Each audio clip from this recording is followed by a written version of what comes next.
Ruby Jain Bhopal से। नमोस्तु महाराज जी, आपके जिज्ञासा समाधान में एक व्यक्ति प्रश्न पूछता है।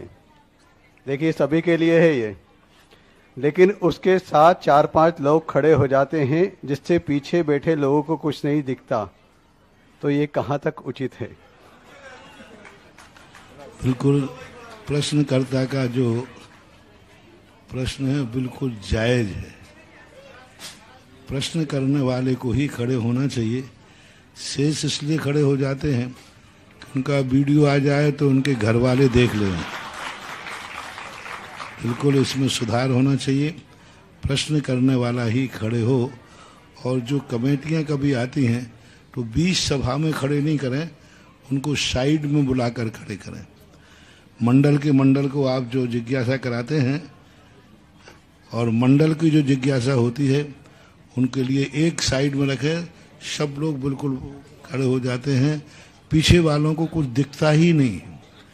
मान लो 10 खड़े हो गए तो अब पीछे वाले को ना तो महाराज दिख रहे हैं और ना उनका सब गड़बड़। बहुत अच्छा प्रश्न है, मैं तुम्हारे प्रश्न का समर्थन करता हूँ और आज से ही व्यवस्था बनाता हूँ कि जो सामूहिक करना है वो इधर आके करें। जो सामूहिक मंडल या सामूहिक समाज करे वो इधर आके करे, 20 सभा में खड़े होके नहीं करे। ये संशोधन कर लेना चाहिए, अन्यथा एक ही व्यक्ति खड़े होके करेगा। मनोज जैन सागर से। नमोस्तु गुरुदेव, मेरी जिज्ञासा है, बच्चों के नाम रखते समय क्या हमें बच्चों के नाम में आधे अक्षर वाले नाम रखने चाहिए या नहीं? कम से कम प्रथम अक्षर में आधा अक्षर ना हो, रेफ ना हो, नीचे रा नहीं हो तो अच्छा है, श्रेष्ठ है। बाकी नाम तो चलते ही हैं, लेकिन फिर भी ना हो तो अच्छा है। हिमांशु अग्रवाल, जहां महाराज जी ने मरुस्थल में भी बिल्कुल राजस्थान कोटा से प्रश्न है। नमोस्तु गुरुदेव, निरंतर अपनों के लिए अपना सब कुछ न्यौछावर करने पर स्वयं के वर्तमान और भविष्य के लिए जो हानि होती है, परंतु अपनों के लिए मन में बैर नहीं आता है और हानि निरंतर चलती रहती है। ऐसी परिस्थिति में क्या किया जाना चाहिए? आपका एक भ्रम है कि अपनों के लिए समय देने से अपनी हानि हो जाती है। ऐसा नहीं है। अपनों को समय देने से कभी अपनी हानि नहीं होती। हाँ, ये बात अलग है कि अपना व्यक्ति यदि बेईमान हो जाए तो वो हानि पहुंचा सकता है। हानि होना और हानि पहुंचाने में अंतर है। कई बार होता है क्योंकि ये संसार अलग ढंग का है। जिसके प्रति अपन करो, ये सांप को दूध पिलाने जैसा है कि अपन उनको दूध पिलाते हैं, लेकिन वो जब भी उगलेंगे तो जहर ही उगलेंगे। बहुत सारे लोग हैं जो सब कुछ पाकर के भी अपने आप में बाद में कृतज्ञ हो जाते हैं। तो ऐसे कृतज्ञों के द्वारा जरूर हानि पहुंचती है, लेकिन चिंता मत करो। कृतज्ञ भी ज्यादा देर मजे नहीं ले पाता, वो फिर ऐसी ठोकर खाता है कि उसको आंसू पहुंचने वाले भी नहीं मिलते, क्योंकि जिसने पहुंचे थे उसने तो धोखा दे दिया। एक हमारे यहाँ आता है ना उदाहरण कि चूहे था, वो चूहा हमेशा बहुत भयभीत था, उसको एक बिलाव ने पकड़ना चाहा। एक हंस था, उस हंस ने उन दोनों चूहों के लिए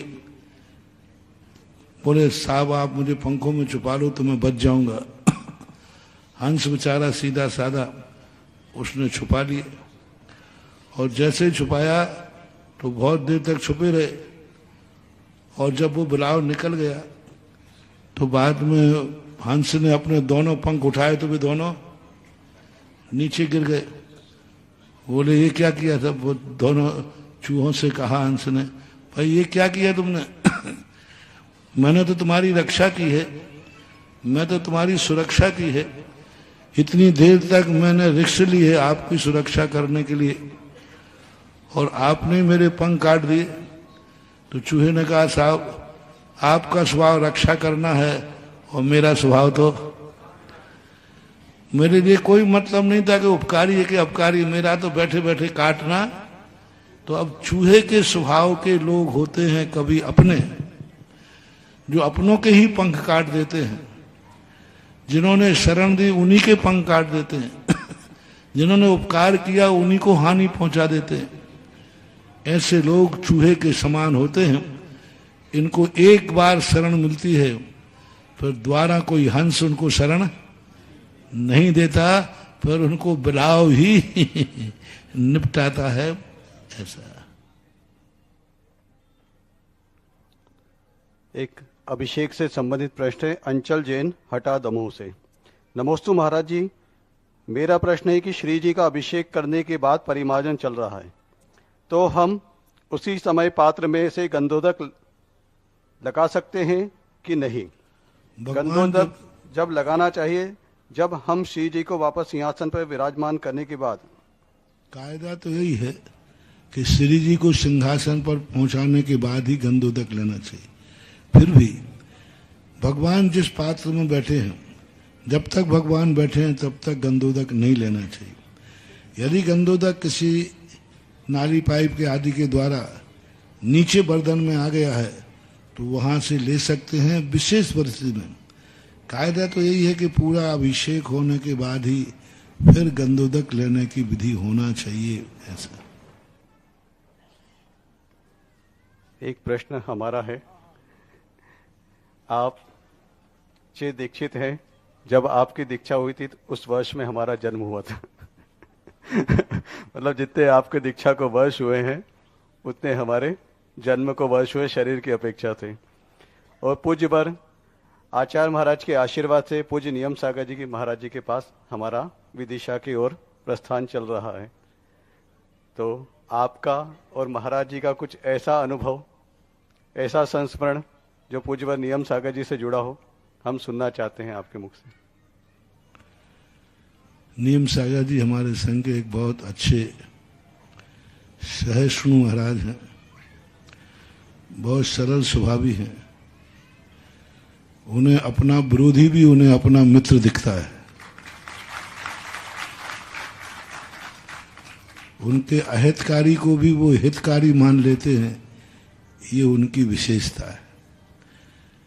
कितना भी नेगेटिविटी उनके प्रति करें लेकिन वे हमेशा उसको पॉजिटिव लेते हैं और उसमें हर चीज में वो दूसरे के लिए पॉजिटिव बने रहते हैं।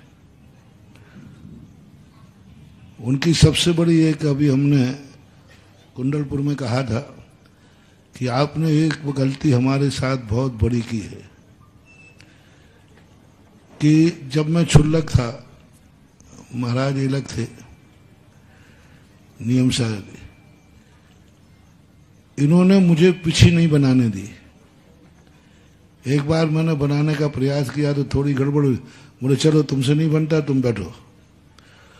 और उन्होंने पीछे नहीं बनाने दी, उसका परिणाम ये है कि आज तक नहीं बना पा रहा। तो मैंने कहा तुम्हारी एक लाड़ ने हमें एक कार्य से वंचित कर दिया। ये उनका वात्सल्य था, बहुत अच्छा। स्वाध्याय भी उनका अच्छा है, धर्म के प्रति दक्षिण भारत के होकर के भी कुंद कुंद की आमना से, कुंद कुंद के जीवन से बहुत प्रभावित हैं। दक्षिण के संस्कारों के बावजूद भी उन्होंने कुंद कुंद की जो मूल आमना है उस मूल आमना के लिए उन्होंने दक्षिण भारत में बहुत जबरदस्त प्रयास किए। लगभग 1983 के बाद से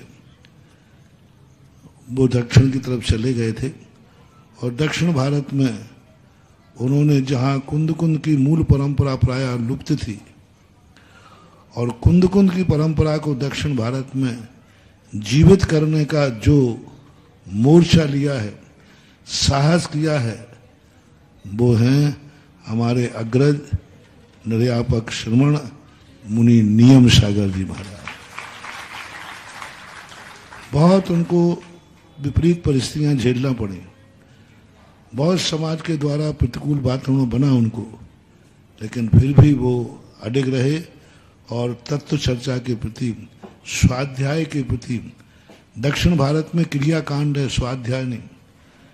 दक्षिण भारत से महाराज जरूर बन जाए लेकिन पंडित नहीं बनते, विद्वान नहीं बनते वहां।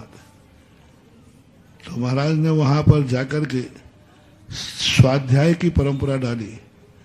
अभी 12 वर्षीय कोर्स में भी दक्षिण में भाषांतर ट्रांसलेशन करने के लिए बहुत प्रयास कर रहे हैं। और बैनार्जी जी के लिए दक्षिण भारत में शिविर लगाने का जो अनुकूलता दी वो महाराज श्री नियम सागर ने दी। 5-5 हजार लोगों का शिविर बैनार्जी के द्वारा लगवाया और कर रहे हैं।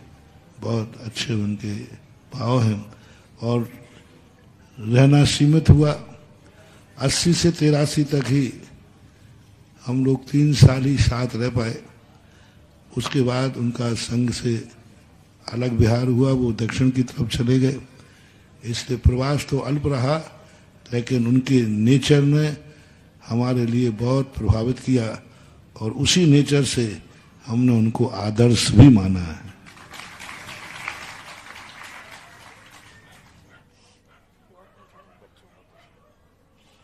एक बच्चों की जिज्ञासा आई है।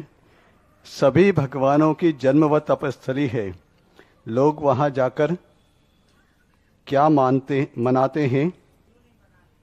लोग वहां जाकर क्यों नहीं मनाते? आपने अपने मंदिर में ही मनाते हैं, तो वहां की अनुभूति प्रार्थना कैसे करें अपने मंदिरों में? अभी 2-3 दिन पहले प्रश्न आया था गिरनार के संबंध में। मनाना चाहिए, लेकिन अब कोई वहां तक नहीं पहुंच पाता है, नहीं जा पाते हैं, तो अपने मंदिर में मना लेते हैं। अच्छा है, जहां जिस भगवान का जो कल्याणक हुआ, यदि वहां जाकर के हम उनका वह कल्याणक मनाते हैं तो उसका प्रभाव अलग रहता है, क्षेत्र का प्रभाव अलग होता है। हमारे यहाँ क्षेत्र भी मंगल का है, उस क्षेत्र की वर्णाएं अलग हैं। इतना बड़ा प्रभाव पड़ता है क्षेत्र की वर्णाओं का कि वहां जाकर, जैसे सम्मेद शिखर में जाकर के, पारसनाथ भली वहां नहीं है, लेकिन पारसनाथ की वर्णाएं जो परम औदारिक शरीर की वहां बिखरी हैं, वे परमाणु आज भी विद्यमान है। वहां जाकर के इतना परिणाम होता है। कोई भी घटना घटती है, वो घटना भली सीमित हो जाए, लेकिन वहां संस्कार रहते हैं। वैष्णव दर्शन में एक निगेटिव संस्कार का उदाहरण, उसको उदाहरण ही समझना, कि श्रवण कुमार ने अपने माता पिता की कबाड़ी एक स्थान पर रख दी। श्रवण कुमार अपने माता पिता के परम भक्त थे, लेकिन वहां उनके परिणाम बिगड़ गए, बहुत बुरी तरह बिगड़े। उन्होंने माँ बाप को बहुत बड़ा बुरा कहा। तो श्रवण कुमार के माता पिता के पिताजी कहते, बेटा क्या बात है? वो सो झुंडा पड़ा, सुनने को तैयार नहीं। पिताजी समझे मेरा बेटा ऐसा तो था नहीं। उन्होंने पूछा, बेटा अपन कहाँ पर हैं? तो उसने बताया कि हम फलाने स्थान पर हैं।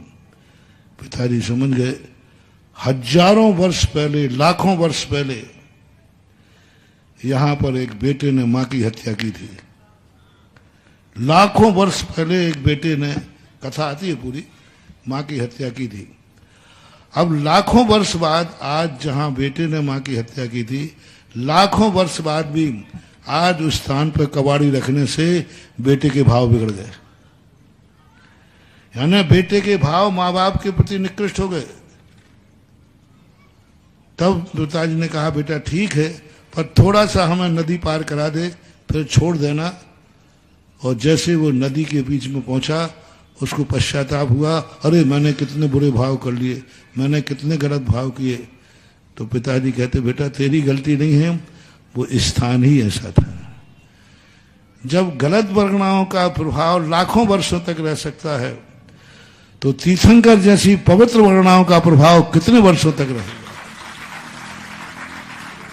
ये तो गलत वर्गणा थी। गलत वर्गणा का जब लाखों वर्षों के बाद प्रभाव दिखा रहे हैं, तो तीर्थंकर का परम औदारिक शरीर, तीर्थंकर के जन्म से समय जिनके शरीर में मल मूत्र नहीं होता, जिनका शरीर का खून दुग्धमय होता है, जहां वो जन्मे हों, जहां वो खेले हों, जहां उनकी दीक्षा हुई हो, जहां उनको केवल ज्ञान हुआ हो, जहां उनको मोक्ष हुआ हो, उस स्थान का कितना बड़ा प्रभाव होगा ये आप जबकि जमा सकते हैं।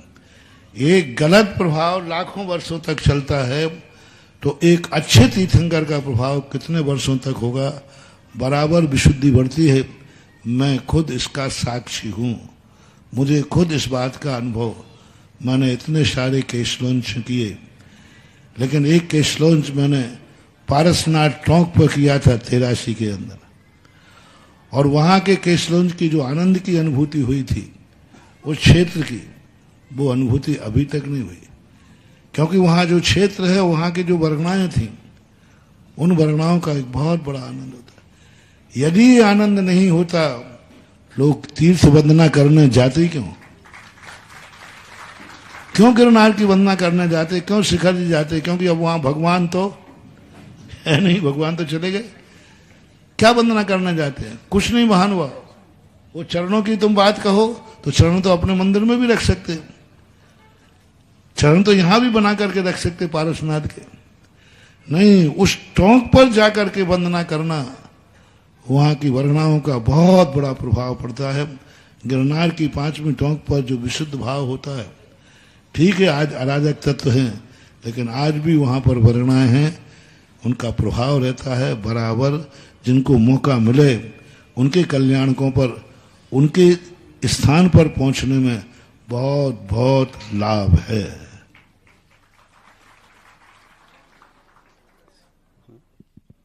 परम पूज्य तीर्थ चक्रवर्ती निर्यापक मुनि पुंगव सुधा सागर जी महाराज के चरणों में कोटि कोटि नमोस्तु निवेदित करते हुए, बड़ी भव्यता के साथ और दिव्यता के साथ, जिनकी सिंह प्रवृत्ति ने आज पूरे भारतवर्ष को ही नहीं अपितु विश्व को एक ऐसी ऊर्जा का स्रोत दिया है। आप ललितपुर को देख लें, जहां की क्रांति ने ऐसे अराजक तत्वों को भी अपनी दिव्य देशना के माध्यम से उनको शांति प्रदान की, और आज आप ललितपुर की दिव्यता देख लें, थूबोन जी की दिव्यता देख लें, आप सांगानेर की दिव्यता देख लें, और पूज्य गुरुदेव ने जिस कार्य को आशीर्वाद और मार्गदर्शन दिया है, वह कार्य शीघ्र अतिशीघ्र पूरा होकर के अंतरराष्ट्रीय स्तर पर विश्वविख्यात हुआ है।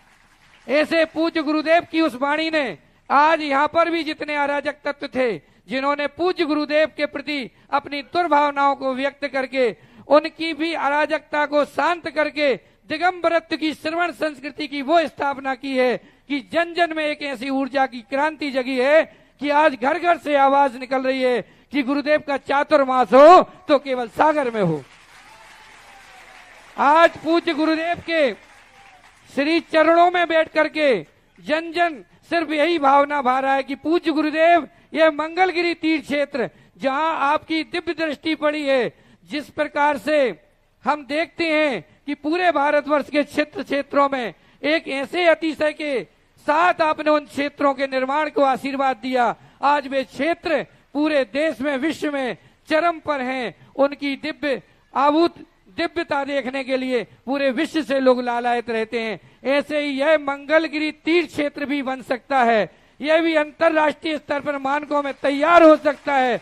बस सिर्फ इतना सा करना है, पूज्य गुरुदेव के चरणों में आज हम ऐसे समर्पित हो जाएं, गुरुदेव मेरा सिर है और आपके चरण हैं, जो आपके चरण कहेंगे वो मेरा सिर करेगा। इस दिव्यता इसके साथ ही हमें अपने पूरे दिव्यता के साथ, पूरी श्रद्धा और समर्पण के साथ इस कार्य को करना है। मैं आपको बतला दूं, मंगलगिरी वो ऐसा क्षेत्र बन जाएगा जिस क्षेत्र में मंगल ही मंगल होगा, जहां पर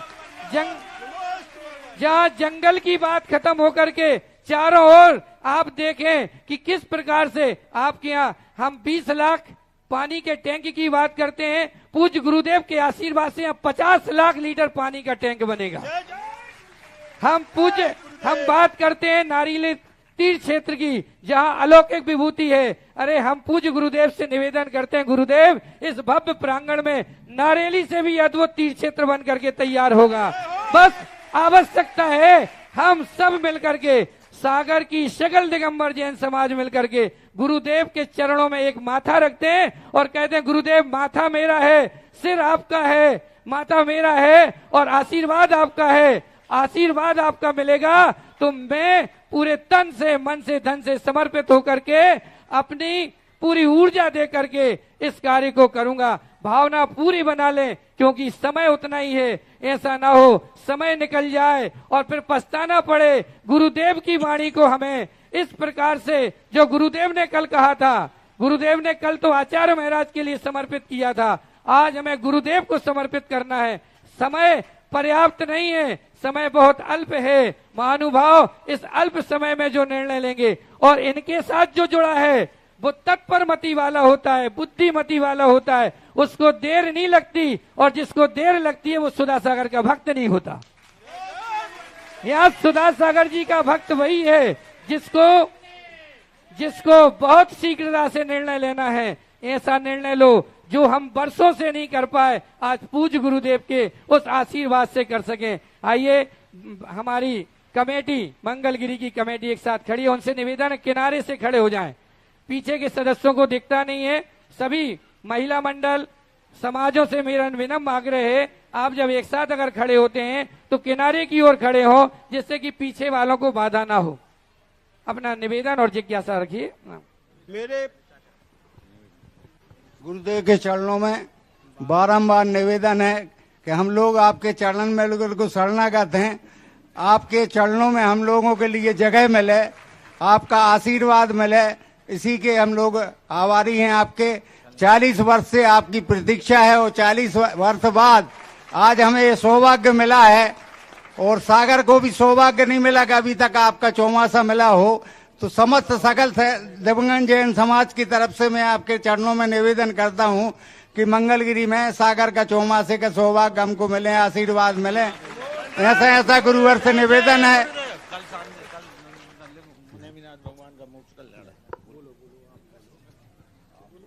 तो गुरुदेव से निवेदन है कि 40 वर्ष के प्यासी सागर की जनता के लिए प्यास बुझाने के लिए 40 वर्ष से हम लोग प्रयासरत हैं। तो गुरुदेव हमको आशीर्वाद दें कि 40 वर्ष की प्यास बुझ जाए। पूरे भारतवर्ष में जगह जगह आपका चौमासा मिला, सानिध्य मिला और सागर वाले 40 साल से प्यासे हैं। तो गुरुवर से चरणों में 70 निबन है कि गुरुदेव आपका आशीर्वाद मिले। नमोस्तु गुरुवार, नमोस्तु गुरुवार, नमोस्तु गुरुदेव, नमोस्तु गुरुदेव। पूज्य गुरुदेव जय जय जय जय गुरुदेव। निश्चित रूप से जब हम पूरे समर्पण के साथ और पूरी श्रद्धा और भक्ति के साथ, केवल दोनों हाथ नहीं जोड़ना है, हमारा हृदय भी जोड़ना है। आप देखना 4 महीने के बाद मंगलगिरी अगर अंतर्राष्ट्रीय स्तर के मानकों पर सिद्ध ना हो जाए तो हमारे पूज्य गुरुदेव का नाम नहीं। पूज्य गुरुदेव ने आज जो किया है, आज अगर आप देख लें, आज अगर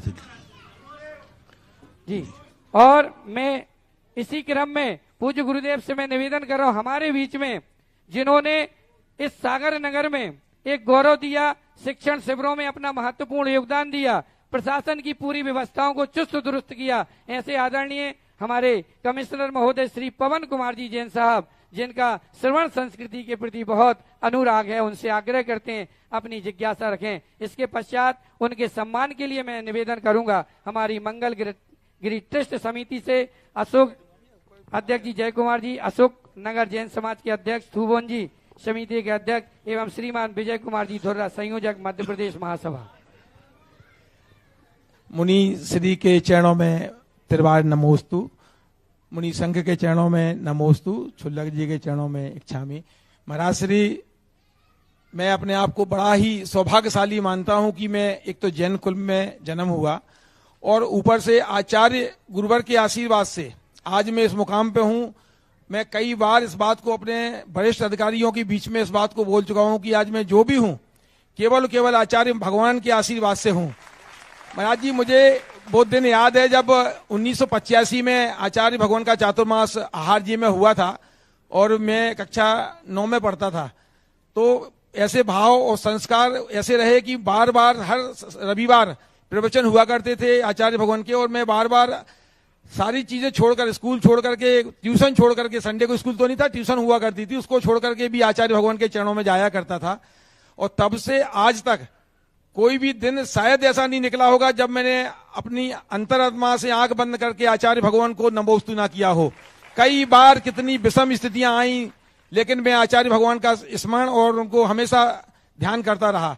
महाराज श्री, मेरी जिज्ञासा ये है, कई बार किसी काम से आत्मा व्यथित होती है, और जब आत्मा व्यथित होती है तो कोई मनुष्य होने के नाते अंतर मन से कोई एक, जिसको अपन बद्दुआ बोलते हैं महाराज जी, वो निकलती है। इसमें पुण्य का क्षय होता है, मेरा अपना ये मानना है, लेकिन वो पता नहीं क्यों किसी के लिए ऐसा लगता है कि भगवान मैंने किसी का कुछ बुरा नहीं किया, उसके बाद ये आदमी लगातार मुझे परेशान कर रहा है या मेरी आत्मा को दुखा रहा है, तो इसका भी बुरा होना चाहिए। ऐसे भाव मन में आ जाते हैं, और वो कहीं ना कहीं मैंने अपने उसमें देखा भी है महाराज जी कि वो परिणाम स्वरूप मैंने उसको परिणाम भी मिलता है, वो उस तरह से होता है। तो महाराज जी, क्यों ऐसा होना चाहिए? वैसे तो कभी किसी के प्रति कोई दुर्भावना नहीं होनी चाहिए, लेकिन यदि होता है तो किस तरह के भाव का बंध होता है महाराज जी? थोड़ा हमारी जिज्ञासा का समाधान। इस प्रकार के परिणाम होना स्वाभाविक रहता है, लेकिन हमें उस समय तत्व दृष्टि रखना चाहिए कि वो हमारा बुरा कर रहा है, हमने उसका बुरा कर दिया, तो दोनों में अंतर क्या रहा? उसने हमारा बुरा किया, उसका बुरा होगा, और हमने उसका बुरा किया तो हमारा भी बुरा होगा। यदि कोई व्यक्ति गलत कार्य कर रहा है तो अपन कहते हैं अरे भाई इसका कर्म सिद्धांत कहता है, धर्म कहता है इसका बुरा होगा, लेकिन अपन ने भी यदि उसका बुरा विचार लिया तो उसका भी बुरा होगा और हमारा भी बुरा होगा। और ऐसे लोग कालांतरों में जाकर के बैर बन जाता है। जब दोनों पक्षों से एक दूसरे के प्रति बुरे विचार हो जाते हैं, इसी से भवांतरों का बैर जाता है। भवांतरों में जो बैर बनता है वो इसीलिए तो बनता है कि उसने हमारा बुरा किया, हमने उसका बुरा सोच दिया, बस ऐसा कर्म बंद कर दिया कि अब दोनों मिलकर के चूहा और बिल्ली होंगे, नौला और सांप होंगे। जाति विरोध यही होता है, जन्म से ही विरोध हो जाता है, जन्म से ही बैर हो जाता है। तो उसने भले हमारा बुरा सोचा है, बुरा सोचने वाले का बुरा होता है, जिसका बुरा सोचा जाता है उसका बुरा हो ये कोई जरूरी नहीं है। ऐसा चिंतन हमारे लिए आना चाहिए, विचार करना चाहिए। आदरणीय डिप्टी कमिश्नर साहब के सम्मान के लिए श्रीमान जय कुमार जी ट्रस्ट कमेटी से और अशोकनगर से तुबोन जी कमेटी, अशोकनगर कमेटी, श्रीमान विजय जी धुर्जा, सभी लोग आ जाएं और श्रीमान पवन कुमार जी का सम्मान करें।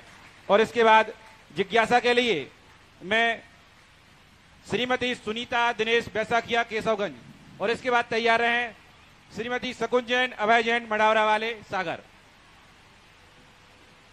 जब तक माइक उनके पास पहुंच रहा है, आपको एक सूचना दे दूं, कल मंगलगिरी पर नेमिनाथ भगवान के मोक्ष कल्याणक महोत्सव पर 1008 रजत कलशों से नेमिनाथ भगवान का कलशाभिषेक किया जाएगा। और सबसे बड़ी बात, मुनिश्री के सानिध्य में किया जाएगा। सभी लोग, सागर का बच्चा बच्चा 8 साल से लेकर के 80 साल तक का कोई भी हो, वह यहां पर सुबह आएगा और श्री जी के मस्तक पर मस्तकाभिषेक जरूर करेगा।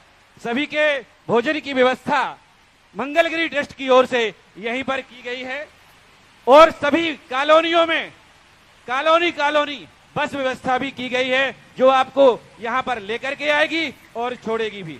चलिए जिज्ञासा करें श्रीमती सुनीता दिनेश जैन बैसाखिया, और उसके बाद तैयार हैं शकुन अभय जैन बरावड़ा। संध्या दीदी द्वारा संचालित विद्योदय स्वाध्याय मंडल की ओर से हम सभी बहनों का कई बार नमोस्तु नमोस्तु नमोस्तु। अभी छुल्लक जी आप को लोग इच्छा बैठना पड़ेगा 4 लोगों को, एक जिज्ञासा करे 4 लोग बैठे, कोई पीछे वालों को कोई बाधा जा रही। एक आप लोग बैठ जाएं, बाकी लोग सिर्फ एक जन जिज्ञासा करें। महाराज से मेरी शंका है कि सर्वार्थ सिद्धि ग्रंथ में तिरंच गति का एक कारण अति संघात प्रीता है। यह अति संघात प्रीता का क्या तात्पर्य है? संघात अति संघात प्रियता का क्या तात्पर्य है? अति संघात ना, अति संघात प्रियता, प्रियता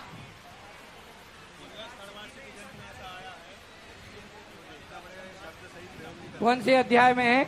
अति संघात शब्द तो ठीक है, आगे क्या बोल रहा है वो नहीं आ रहा था। अति संघात प्रियता, प्रियता का क्या तात्पर्य है? अति संघात प्रियता, ठीक है, हाँ, उच्चारण शुद्ध होना चाहिए।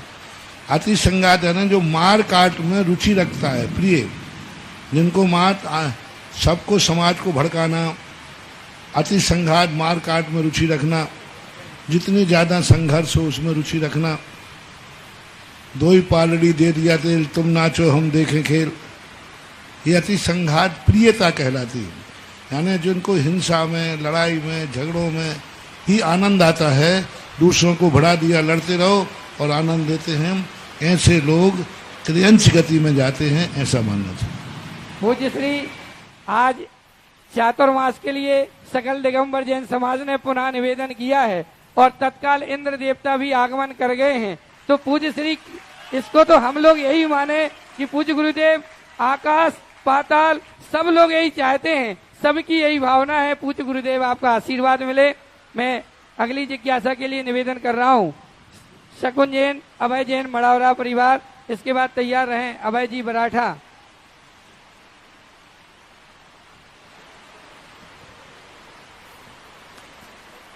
हाँ जल्दी करें भाई, माइक जिसके पास। अरहत गुरुवर के चरणों में बारंबार नमोस्तु नमोस्तु, छुल्लक जी के चरणों में इक्षामी इक्षामी। हे गुरुदेव, मेरी जिज्ञासा है कि कभी प्रतिकूल परिस्थितियां बनने पर अगर अपने परिणाम बिगड़ते हैं तो उन परिणामों को हम लोग कैसे संयत करें? नमोस्तु गुरुदेव। अभी मैंने उसका जवाब दिया है। जो कुछ भी हमारे जीवन में दुख आ रहा है, वह दुख हमने कभी किसी को दिया होगा, उसी के परिणाम स्वरूप आता है, ऐसा चिंतन करना चाहिए। ये कर्म पूरब किए खोटे, सहे क्यों नहीं जियरा, अति क्रोध अग्नि बुझाए प्राणी, शाम जलले शीरा, यही उपाय है, यही साधन। इसके बाद तैयार रहें अभय जी बराठा के बाद श्रीमती ज्योति प्रदीप जैन मकरोनिया, और इसके बाद तैयार रहें श्रीमती रूपाली अनूप जैन ताले वाले वर्णी कॉलोनी। धर्म प्रेमी बंधुओं, यह जो यहाँ विराजमान है, इनकी आकृति भले ही मनुष्य की है, लेकिन प्रकृति इनकी परमात्मा की है। यह जहाँ विराजमान हो जाए, वह स्वयं तीर्थ क्षेत्र से कम नहीं होता, वह स्वयं तीर्थ क्षेत्र से कम नहीं होता। परम पूज्य गुरुदेव, मेरे इस जीवन के अद्भुत क्षण कल जब मैंने शांति धारा संपन्न की, आपके मुखारविंद से आपने की, और मेरे सिर पर जब आपने गंदोदक लगाया गुरुदेव, तो भाई अद्भुत क्षण थे। मेरे अभी तक के जिंदगी के जितने भी टेंशन थे और जितना भी सिर दर्द था, वह सब हल्का हो गया गुरुदेव। वह अद्भुत था गुरुदेव। मेरा प्रश्न सामाजिक है गुरुदेव। जब हम किसी की लकड़िया में जाते हैं तो अभी तक हमें बताया गया है कि आकर मंदिर नहीं जाते, लेकिन उसी के दूसरे दिन जब हम थारी उठाने के लिए जाते हैं तो समाज के सभी लोग घर आते हैं और कहते चलो मंदिर चलना है। गुरुदेव, जब हम मंदिर जाते हैं, जबकि लकड़िया में जब हम गए तो वहां थारी भी उठ रही थी, और जब थारी में गए तो वहां लकड़िया भी उठ रही थी। और गुरुदेव, जब लकड़िया में जाते हैं वहां 12 भावना का पाठ करना ठीक है, नमोकार मंत्र का जाप करना ठीक है कि नहीं? गुरुदेव समाधान करें। नमस्ते। पहली बात, जब अपन लकड़ी में जाते हैं उस समय वो जीव शरीर है, मांस का पिंड है, मांस का लोष्ट है, और उसकी शरीर में जाकर के हम वहाँ गए हैं, और उस दिन असंख्यात जीवों का मरण हुआ है। मांस ने राख को प्राप्त किया है, इसलिए प्रथम दिन का सूतक महासूतक माना जाता है। तृतीय दिन जो हम गए हैं, उस दिन हमारा मात वहाँ खारी को उठाया है, दूसरा मुर्दा वहाँ जल भी रहा है, तो हमारा उससे अटैचमेंट नहीं है, हमारा उससे संपर्क नहीं है, और संपर्क ना होने से उसमें जो हानि हो रही है वो हमें दोष नहीं आएगा। हमें उसी का दोष आता है जिसकी लकड़ी में हम बुद्धिपूर्वक गए हैं।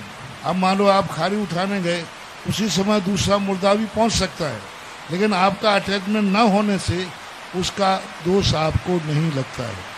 खारी के दिन मंदिर जाने का अर्थ यही होता है, हालांकि वस्तु आदि नहीं छूते हैं, और खारी के दिन वहाँ राख मिली हुई है, तो मंदिर तक जाने की जो मंडप होता है, एक मंडप, वहाँ तक जाते हैं। और 12 भावना ही पढ़ना चाहिए, नमोकार मंत्र पढ़ने में भी कोई बाधा नहीं है। और 12 भावनाएं तो पढ़ी तो जाने अर्थी के साथ 12 भावना का ही पाठ चलना चाहिए। कहाँ गए चक्री जिन जीता भरत खंड सारा, तो ये पाठ करने में कोई बाधा नहीं है, यही से हमारे परिणामों में शांति आती है। तैयार रहें श्रीमती ज्योति प्रदीप जैन मकरोनिया और इसके बाद श्रीमती रूपाली अनूप जैन ताले वाले वर्णी कॉलोनी।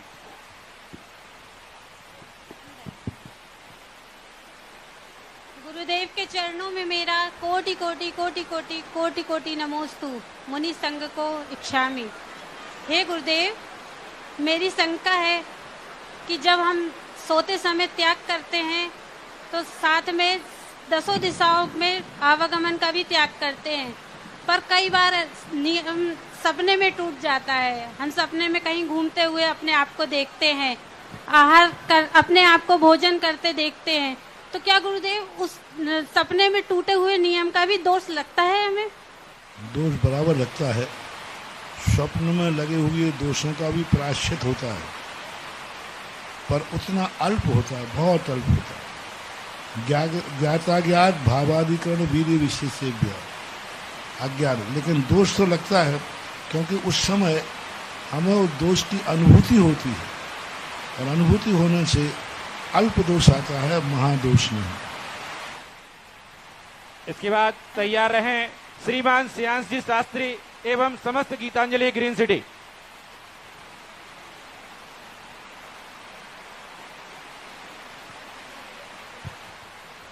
हेलो। द्वय गुरुवर के चरणों में बारंबार नमोस्तु, चुल्लक जी के चरणों में इच्छामि। हम समस्त गीतांजलि ग्रीन सिटी वासी एवं सांगाने संस्थान के समस्त स्नातक विद्वानों की तरफ से आपको सादर नमोस्तु। महाराज श्री चंदनवाला को महावीर मिले, चंदनवाला को महावीर मिले, सबरी को राम, सबरी को राम।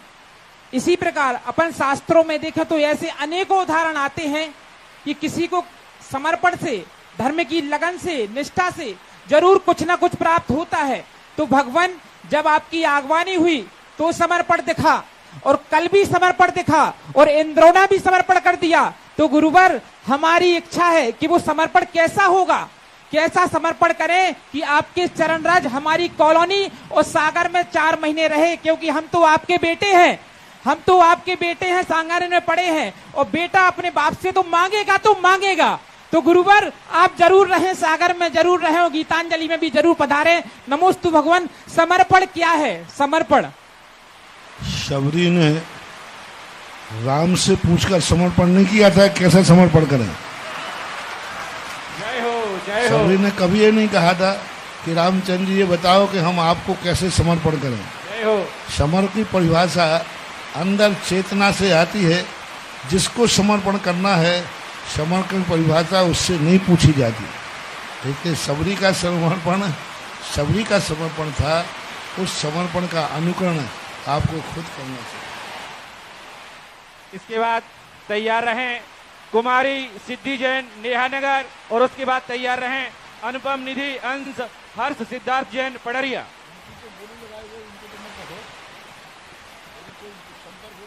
देखिए, पानी की बौछारें आ रही हैं, कृपया थोड़ा अंदर की ओर पंडाल के आ जाएं सभी लोग। गुरुदेव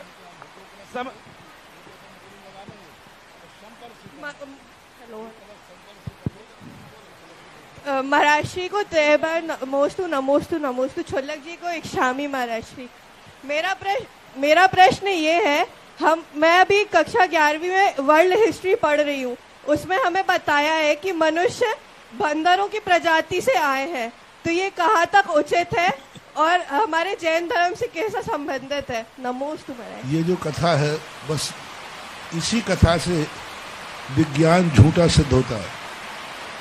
आज तक विज्ञान से हमने कई बार पूछ चुके कि आप एक बंदर से आज मनुष्य बना के दिखा दो तो सारे विज्ञान को मैं सही बना दूंगा। तो विज्ञान कहते हैं कि ये बात ऐसी है जिसको हम छेड़ नहीं सकते। किस ढंग से उन्होंने उनका प्रगति की है वो विज्ञान के पास भी इसका कोई जवाब नहीं है। विज्ञान हर चीज़ को प्रैक्टिकल मानता है। विज्ञान कहता है कि करके दिखाओ, मोक्ष है तो दिखाओ। इसी प्रकार मैं विज्ञान से कहता हूँ कि बंदर से मनुष्य बना है तो एक बंदर को मनुष्य बना के दिखाएं तो मान लिया जाएगा कि सही है। तो यह कहानी एक विज्ञान के ऊपर बहुत बड़ा प्रश्न चिन्ह है जो कि ठीक नहीं है और ऐसा हुआ नहीं है, होता नहीं है, होगा नहीं। ये मात्र एक कल्पित कहानी है जो विज्ञान अपने पास कहता है। कुमारी सिद्धि जैन, नेहा नगर, इसके बाद तैयार रहें। नमोस्तु गुरुदेव, नमोस्तु। छुल्लक जी के चरणों में इच्छामी इच्छामी इच्छामी। महाराज जी, हमारी बर्नी शास्त्री ग्रुप में एक क्वेश्चन आया है। महाराज जी, पंचकल्याणक महोत्सव में भगवान के माता पिता बनने के लिए क्या योग्यता होनी चाहिए, और जिन माताओं ने ऑपरेशन करा लिया हो और जिन माताओं को मासिक धर्म नहीं आता हो, उनके वो क्या भगवान के माता पिता बन सकते हैं? और महाराज जी, जो माता पिता बन चुके हैं वो बिना नहाए मंदिर जी के दर्शन करने जाते हैं, क्या उनको क्या दोष लगेंगी? महाराज जी, जिज्ञासा का समाधान करें। नमोस्तु महाराज। बिना कहा बिना कहे बिना नहाए पहला तो ये है कि माता पिता का निर्णय प्रतिष्ठाचार्य और उस समय जो मुनिराज हैं इन दोनों के परामर्श से होना चाहिए और वे दोनों उस समय की योग्यता देख लेते हैं। अब आज यदि ऑपरेशन की बात की चर्चा करें तो मुझे दिखता है कि बिना ऑपरेशन के कोई मिलना ही मुश्किल है। अभी तो कोई जरूर बूढ़े ठेड़े 2-4 मिल जाएंगे, 10-25 साल बाद तो 99%। तो इस संबंध में तात्कालिक विचार किया जाता है क्योंकि वहाँ संकल्प से माता पिता बन रहे हैं। आप स्वधर्म है नहीं, आपको मंत्र से बनाया जा रहा है। तो उस माता पिता के संबंध में तात्कालिक विचार करना चाहिए।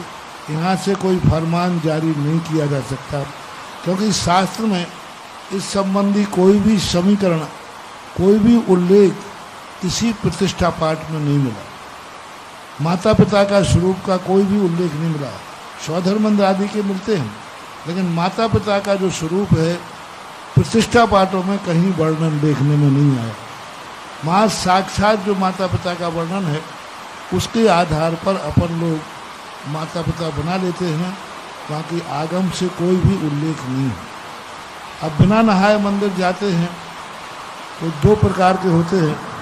एक बिना नहाए मंदिर जाके दर्शन करके आते हैं, लेकिन यदि वो अभिषेक पूजन करके नहा के नहीं जाते हैं तो बिना नहाए का जाना उनका ठीक नहीं है। बिना नहाए के जाएं फिर नहा के भी जाएं तो चलेगा।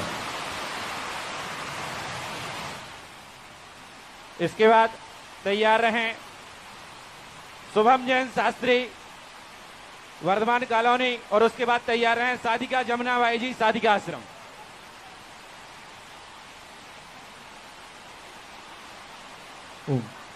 अनंतोपकारी गुरुदेव के चरणों में अनंत नमोस्तु।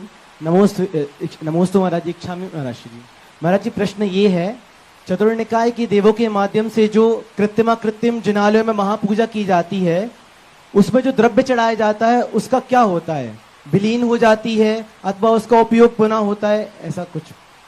देवों की माया जो होती है, देवों की माया सब कुछ जो है नेचुरल रूप से सब अदृश्य हो जाती है क्योंकि वो द्रव्य भी इसी प्रकार से आती है जैसे कल्प वृक्षों से आती है।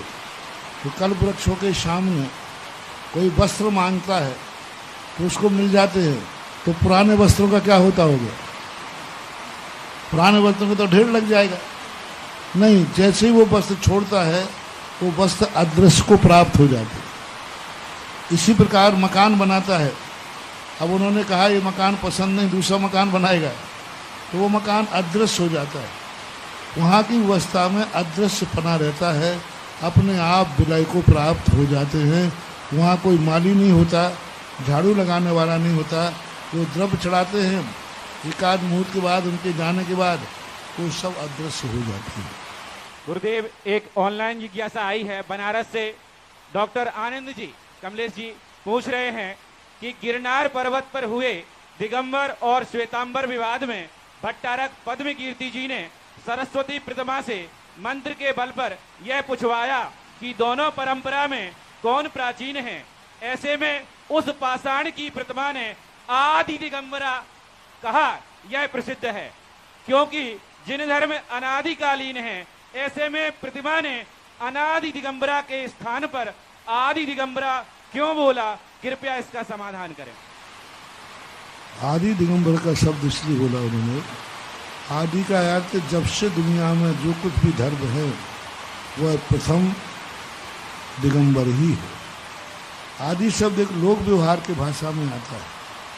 अनादि शब्द जो है वह हमारे धर्म शास्त्र की भाषा में, लेकिन लोक व्यवहार की भाषा में आदि दिगंबर, क्योंकि वहाँ जो कंपटीशन था वो था कि प्रथम कौन जाए। आप प्रतियोगिता का शीर्षक तो दीजिए, वहाँ प्रतियोगिता इस बात की नहीं थी कि कौन अनादि है। सुने सुने सब लोग, प्रतियोगिता ये नहीं थी कि अनादि धर्म कौन सा अनादि है। प्रतियोगिता ये थी कि पहले कौन जाए, पहले कौन है। तो इसलिए प्रतियोगिता के अनुसार आदि शब्द बोलना पड़ा। यदि अनादि शब्द बोलते तो प्रतियोगिता ही नहीं मानी जाती, वो सिद्धि मानी जाती, अपने स्वयं की सिद्धि मानी जाती। लेकिन वहाँ तो कौन पहले जाए, कौन आगे जाए, तो उसलिए वहाँ आदि शब्द बोलना ही न्यायोचित था, क्योंकि प्रतियोगिता थी, कंपटीशन था, फाइटिंग थी। इसलिए फाइटिंग में बस यही था, कौन आगे चढ़ेगा। तो आदि दिगंबर, पहले दिगंबर आगे जाएगा। वो धर्म की अपेक्षा नहीं थी, गिरनार पर्वत पर आगे कौन जाएगा, तो वो प्रसिद्धि थी आदि दिगंबरा। चलिए, कल भगवान नेमिनाथ स्वामी के प्रति हमारे समर्पण भाव को परम पूज्य गुरुदेव ने आशीर्वाद दिया है। हम उस आशीर्वाद में अपने भावों की भावांजलियां प्रदान करने के लिए प्रथम कलश आचार्य ज्ञान सागर कलश, द्वितीय कलश समाधि सम्राट आचार्य श्री विद्यासागर जी महाराज कलश, तृतीय कलश नवाचार्य आचार्य समय सागर जी महाराज, चतुर्थ कलश निर्यापक मुनि पुंगव सुधा सागर जी महाराज कलश और पंचम कलश मंगलगिरी अतिशय क्षेत्र कलश। इन कलशों को हमारे पास मात्र 1008 कलश हैं, उनमें से 5 कलश प्रमुख हैं। और इन 5 कलशों को जो भी सौभाग्यशाली परिवार प्राप्त करना चाहता है, हमारी ट्रस्ट कमेटी से संपर्क कर ले। 5 ही हैं, फिर भाव बनते बनते रह जाएंगे। इसलिए और इसके अलावा हम 101 रजत कलश, जिसकी 5100 रुपए की राशि रखी गई है, मात्र 101 ही हैं, इससे ज्यादा नहीं है। और सामान्य कलश 851 कलश हैं, जिसकी राशि 1100 रुपए रखी गई है। आप लोग अपने भाव बना लें और भाव बना करके शीघ्रता से कमेटी वालों को प्रदान कर दें। कल पूरे परिवार के साथ, पूरे रिश्तेदारों के साथ, सभी के साथ मिलकर के कल हमें पूज्य श्री के सानिध्य में इस महान उपक्रम को मनाना है।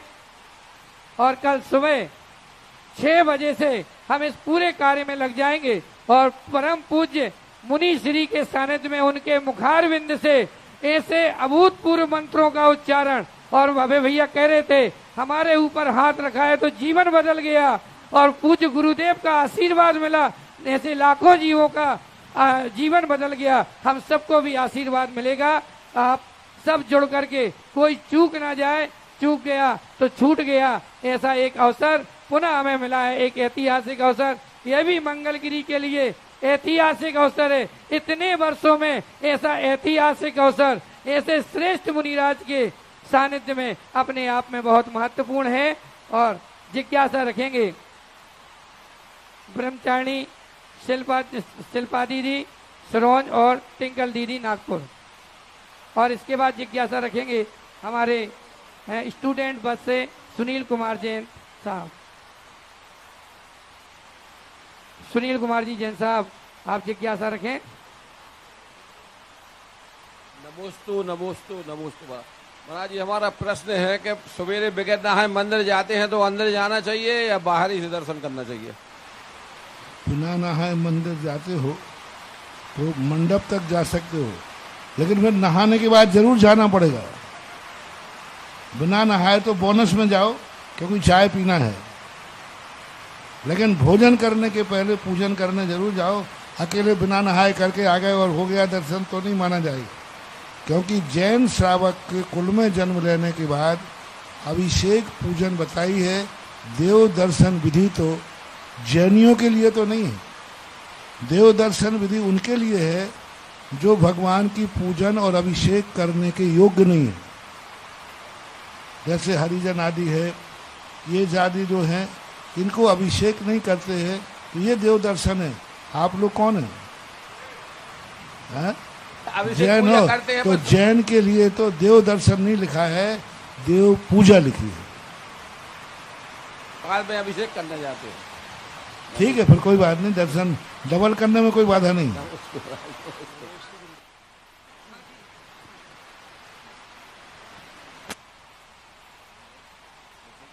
इसके बाद तैयार रहें आशी जैन भगवान। नमोस्तु महाराज श्री, नमोस्तु महाराज श्री, नमस्ते महाराज श्री। बच्चों में आचर्षी के अनुरूप संस्कारों को कैसे आगे बढ़ाएं? महाराज श्री, जो आचर्षी ने बच्चों में संस्कार देने के लिए जैसा बोला है, उनके अनुसार हम बच्चों को आगे और कैसे बढ़ा सकते हैं? देखो, संस्कार हमारे देने की एक प्रक्रिया है और उनको हमें जितने ज़्यादा उसके रिजल्ट अच्छे आना चाहिए।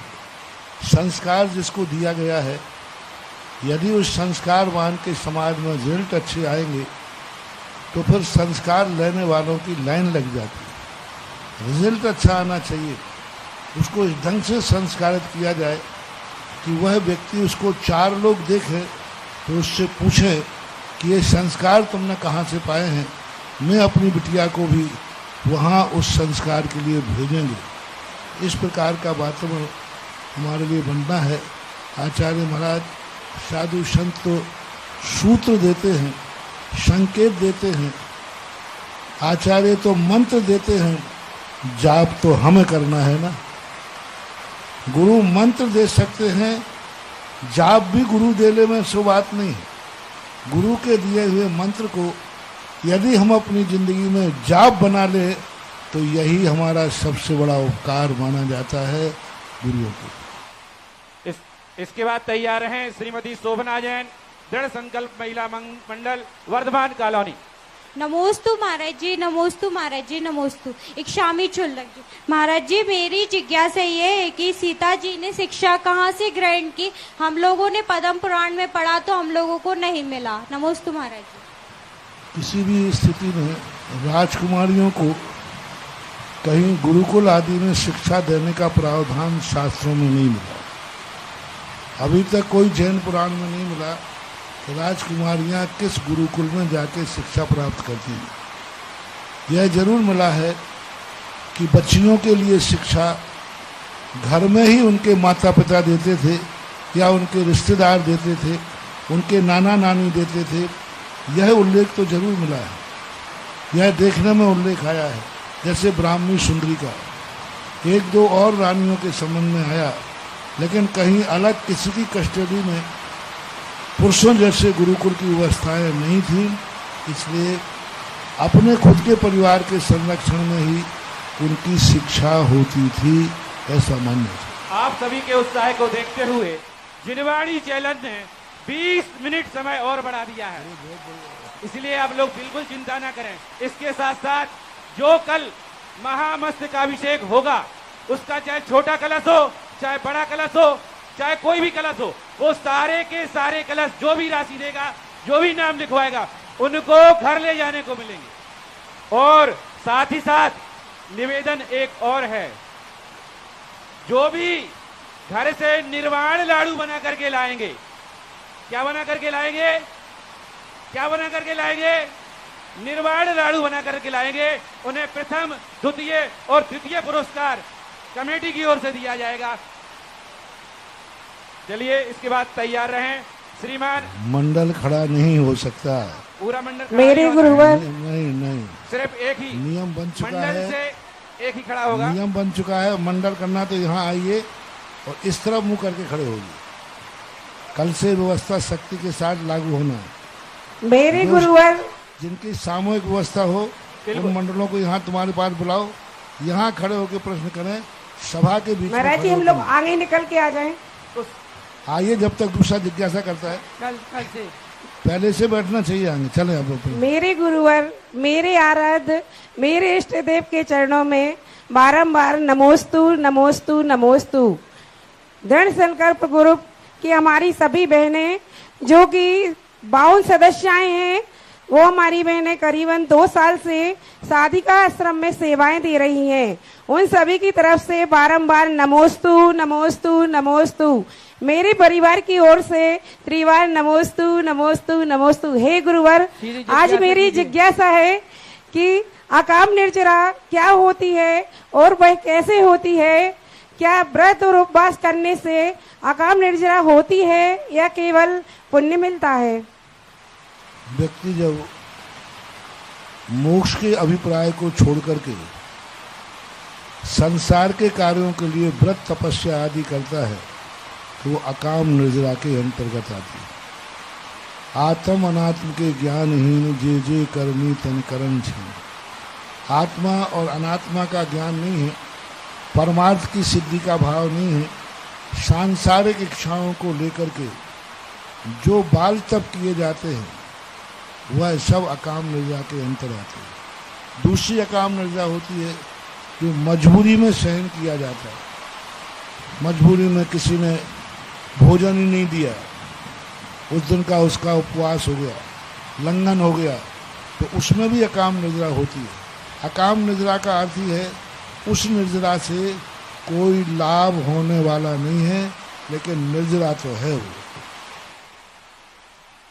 आप सभी से निवेदन है कि आप एक बार नमोस्तु करें और जिज्ञासा भी टू द पॉइंट करें, जिससे कि अधिक जिज्ञासाओं का समाधान आपको प्राप्त हो। श्रीमान अर्चित जैन मकरोनिया और इसके बाद तैयार हैं प्रदीप कुमार जी, मनीषा जी, बड़ा बाजार।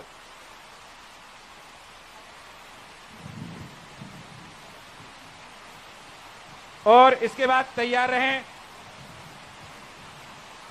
चंदा दीदी, ब्राह्मी विद्या आश्रम। मम आराध्य गुरुदेव के चरणों में बारंबार नमोस्तु। चुल्लक जी के चरणों में इच्छामि इच्छामि। गुरुदेव, जब किसी संत की बहुत अधिक प्रभावना हो जाती है तो गुरुदेव बहुत सारे लोग ईर्षा करने लगते हैं एवं विरोध करने लगते हैं। गुरुदेव, आप हमारे पिताजी हैं, पितृतुल्य गुरुदेव हैं।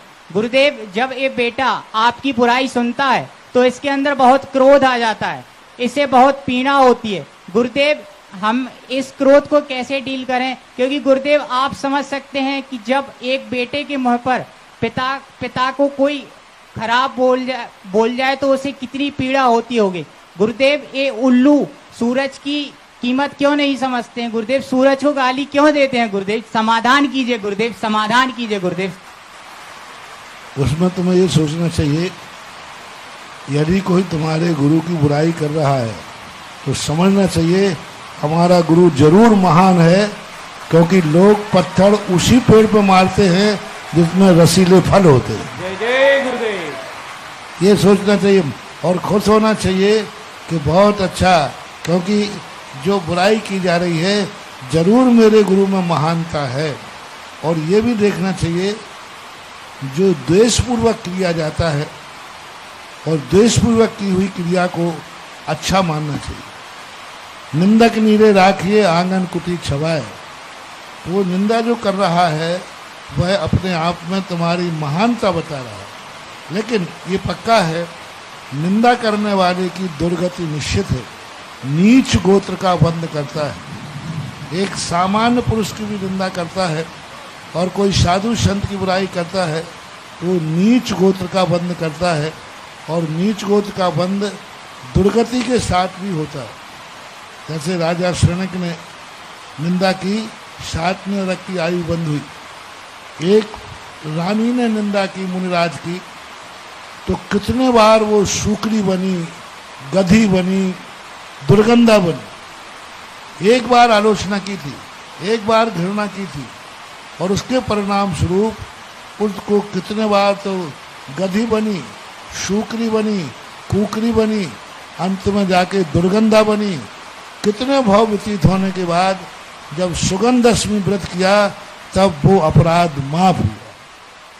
तो ऐसे लोगों के लिए कर्म का बंध भी ऐसा होता है, जब वो कर्म उदय में आएगा तब उसको वो सहन नहीं कर पाते हैं। लेकिन अज्ञानी जन पाप हंसते हंसते करता है, लेकिन पाप को जब भोगना पड़ता है तो रोते रोते भोगना पड़ता है। क्या करें, अज्ञानी जनों का ऐसे ही स्वरूप है। मेरे आराध्य गुरुवर के चरणों में मेरा एवं मेरे परिवार की ओर से बारंबार नमोस्तु। छुल्लक जी को इच्छामि इच्छामि इच्छामि। गुरुवर, एक शब्द होता है त्याग और एक शब्द होता है दान। छोड़ना तो दोनों में ही होता है, तो अलग अलग शब्दों का यूज क्यों किया गया है? और त्याग और दान में से श्रेष्ठ क्या है? नमोस्तु गुरुवर। नमो। दान में त्याग है, लेकिन दान में जो देते समय भाव है वो स्वयं की वस्तु दूसरे के काम आ जाए, महाराज के लिए लाभदायक है। क्योंकि उस दान के प्रति आपका अभी राग भाव है, मैंने ये धन कमाया है, मैंने ये भोजन बनाया है, वो किसी के काम आना चाहिए, किसी का उपकार होना चाहिए, और ऐसे परिणाम आते हैं। और त्याग में ये भाव नहीं आता है, त्याग में किसी का उपकार होवे या नहीं होवे, हमें तो ये वस्तु छोड़ना है। श्रेष्ठ त्याग है, दान सेकंड है। त्याग इसलिए श्रेष्ठ है कि उसमें कोई कांक्षा नहीं रहती, वांछा नहीं रहती, यह वस्तु हमें छोड़ना है तो छोड़ दिया। और दान में कांक्षा रहती है कि मुझे लाभ नहीं सही, किसी न किसी को लाभ मिलना चाहिए। जैसे आपने छत्र चढ़ाया चांदी से, तो तुमने तो त्याग कर दिया, लेकिन तुम्हारा भाव है कि मेरी चांदी के छत्र से भगवान की शोभा बढ़ना चाहिए। यानी वहाँ हमारा सामने वाले को लाभ देने का भाव होता है। और त्याग करने के अंदर कोई भाव नहीं होता, ये वस्तु छोड़ना है तो छोड़ना है, ऐसा मानना चाहिए। इसके चंदा दीदी के बाद तैयार रहेंगे बालक हिल व्यू के अध्यक्ष आलोक जी, प्रबंध कारिणी के साथ साइड से आएंगे। इस नियम का बहुत अच्छे से ध्यान रखें। और इसके बाद तैयार रहेंगे पंडित राजेंद्र जी शास्त्री। और मैं विनम्र आग्रह करता हूं, जो भी जिज्ञासा रखें केवल जिज्ञासा रखें और एक बार नमोस्तु करके अपनी बात रखें। चलिए बोले परम पूज्य मुनि पुंगव श्री सुधार सागर महाराज की। मुनि श्री रतन कर्ण श्रावकाचार्य के अंदर श्री स्वामी समंत भट्ट जी ने कहा है, न धर्मो धार्मिक कैर बिना, धर्म धर्मात्माओं में ही देखा जाता है। लेकिन महाराज श्री मंगल पाठ में कहा गया है कि केवली पंडितम धम्मो मंगलम, केवली प्रणीत जो धर्म है उनकी शरण में जाता हूँ। इस प्रकार दो प्रकार के भेद क्यों? दोनों प्रकार के भेद नहीं है। वहाँ पहले धर्मात्मा की शरण भेजी, पहले भेजा अरहंत शरणम पवज्जामि, सिद्ध शरणम पवज्जामि, साहू शरणम पवज्जामि। इन तीन की शरण में भेजने के बाद कहा अब इस धर्मात्मा के उस धर्म की शरण में जाओ जिसके कारण से ये धर्मात्मा है। तो ये विधि कहलाती है। पहले धर्म की शरण में नहीं भेजा। देखो मंगल पाठ में बहुत बड़ा लॉजिक है। पहले धर्म को मंगल नहीं कहा, धर्मात्मा को मंगल कहा।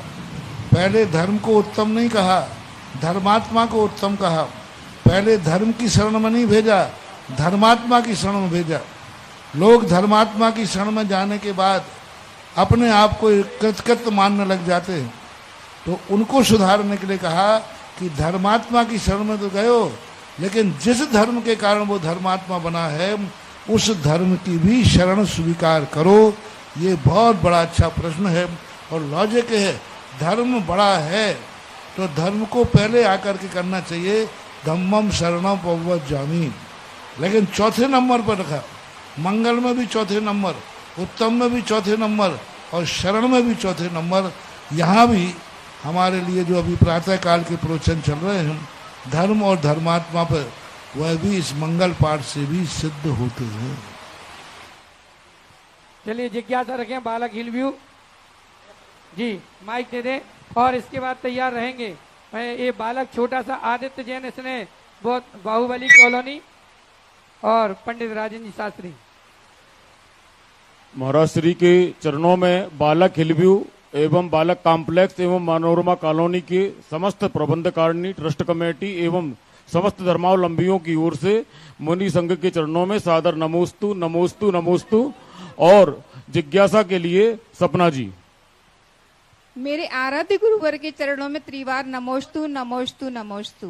हे गुरुवर, हम सब लोगों के, हमारी कॉलोनी में सभी लोग बहुत संपन्न हैं और सभी लोग बहुत धार्मिक हैं, पर हमारे यहाँ धर्म प्रभावना की बहुत ही कमी है। इसलिए हे गुरुवर, हम लोग ऐसा कौन सा परिचय करें जिससे हमारी कॉलोनी में धर्म प्रभाव ना हो। और गुरुवर कहते हैं मायाचारी स्त्री पर्याय मायाचारी से मिलती है, तो हम लोग स्त्रियां घर में रहकर कर्म कैसा करें जिससे मायाचारी का बंधन ना हो। नमोस्तु गुरुवर। कुछ मायाचारी ऐसी है जो स्वभाव से होती है, वो पर्यायगत होती है, लेकिन ऐसी मायाचारी न करे जिससे कि धर्म की हानि हो जाए। ऐसी मायाचारी न करे किसी की शांति भंग हो जाए। ऐसी मायाचारी न करे कि कोई व्यक्ति धर्मात्मा होकर के फंस जाए, जैसे अंजना ने की थी कि अंजना ने ऐसी मायाचारी की कि उसके धर्म में दखल दे दिया कि उसकी सौतन मूर्ति के कारण एक धर्मात्मा थी, भगवान के दर्शन करने के लिए, लेकिन उसने भगवान की मूर्ति को ही छुपा दिया। तो मायाचारी को यदि हम ऐसी सीमित कर दें, ऐसे नियम ले लें कि हम ऐसी कोई मायाचारी नहीं करेंगे जिससे किसी के धर्म में, किसी की मित्रता में, किसी के परिवार में फूट डल जाए। किसी की परिवार अच्छा चल रहा है, उसमें मायाचारी करके ऐसा कर कलह खोल दिया कि दोनों में दुश्मनी हो जाए। तो कम से कम ऐसी मायाचारी से महिलाएं बच सकती हैं और बचना ही चाहिए। हाँ, ये बालक आदित्य जैन अपनी जिज्ञासा रखेगा। बाहुबली को वहीं से रखो बेटा, रखो। गुरुवर को त्रैवार नमोस्तु नमोस्तु नमोस्तु। छुल्लक जी को इच्छामि। मेरा प्रश्न ये है कि 16 कारण भावनाओं को देकर तीर्थंकर पर्याय मिलती है महाराज जी, तो सब लोग क्यों नहीं 16 कारण भावनाओं को देकर तीर्थंकर बन जाते? बहुत बढ़िया, बहुत बढ़िया। बहुत अच्छा प्रश्न है। जब किसी भी चीज का, सुनो बेटा, सुनो, इधर सुनो, जब किसी चीज का इंटरव्यू देने जाते हैं तो हजारों लोग जाते हैं, लेकिन सभी फेल क्यों हो जाते हैं, कुछ पास हो जाते हैं? तो भावना तो सब भाते हैं, लेकिन भावना में जितने नंबर चाहिए उतने न ला जाने पर कारण से सब फेल हो जाते हैं, 2-4 पास हो जाते हैं। इंटरव्यू देने के लिए क्लास में सारे विद्यार्थी बैठते, 1000 चाहिए है और 1 लाख उन फार्म भैया भरा है और 1 लाख मेहनत कर रहे हैं, भावना भरा है, सब कुछ कर रहे हैं, लेकिन 1 लाख में 99,000 जो है वो फेल हो जाते हैं, 1000 ही पास होते हैं। इसलिए लाखों लोग भावना भाते हैं, लेकिन सब तीर्थंकर क्यों नहीं बन पाते? क्योंकि जितने नंबर चाहिए हम उतने नंबर नहीं पाते हैं, इसलिए फेल हो जाते हैं भावना माने। इसलिए महाराज श्री, ये बालक हमारे पास यहाँ पर आया था और बड़े उत्साह में आपने हमारा नाम क्यों नहीं बोला? आपको बोलना पड़ेगा। और बड़े उत्साह के साथ इसने रखा। और आगे मैं भाई अकलंक जैन, विपिन जैन इंदौर को आमंत्रित कर रहा हूँ, वो अपनी जिज्ञासा रखें और इसके बाद तैयार रहें बहन कुमोद जैन, क्षमा सागर महिला मंडल।